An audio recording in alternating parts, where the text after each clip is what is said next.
From the beginning of the war, I made it clear that Israel will act against all those who attack us.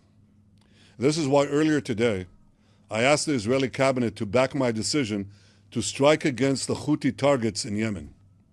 The port that was targeted is not an innocent port. It's used as the entry point for weapons that are supplied by Iran to its Houthi terrorist proxies. The Houthis have used those weapons to attack Israel, to attack Arab states in the region, to attack many others. This strike comes in direct response to the killer drone attack yesterday that killed one person and injured several others 100 yards from the U.S. consulate in Tel Aviv. But the aggression of the Houthis goes well beyond that single attack.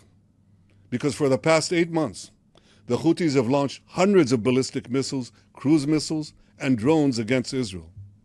The only reason those attacks have not caused a greater loss of life has been the defensive measures taken by Israel and its allies, which together have intercepted hundreds of projectiles.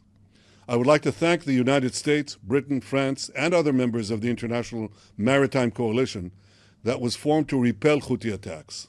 But the drone attack that struck Israel in the early morning hours yesterday shows that more than defensive action is needed to curtail the Houthis.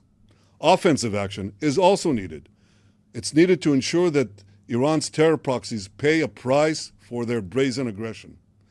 For over half a year, the Houthis have not only attacked Israel, they've also targeted the ships of dozens of countries traversing the Bab el-Mandeb Straits. This is a maritime corridor through which some 30% of the world's maritime commerce flows. The international community must redouble its efforts to protect this vital waterway and to hold both the Houthis and their Iranian sponsors accountable for their aggression. Today, Israel is being attacked by Iran and its proxies on 7 fronts: the Houthis in Yemen, Hamas in Gaza, Hezbollah in Lebanon, Shiite militias in Iraq and in Syria, Iran-backed terror attacks in Judea and Samaria, and of course, attacks directly conducted by Iran itself, as the world saw on April 14th. In defending ourselves against this Iranian terror axis, Israel stands on the front lines against a regime that threatens the entire Middle East.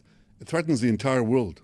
This is why all those who seek a more secure and stable Middle East should fully support Israel's action against this terror axis in Yemen, in Gaza, in Lebanon, and elsewhere. And to Israel's enemies, I have a simple message.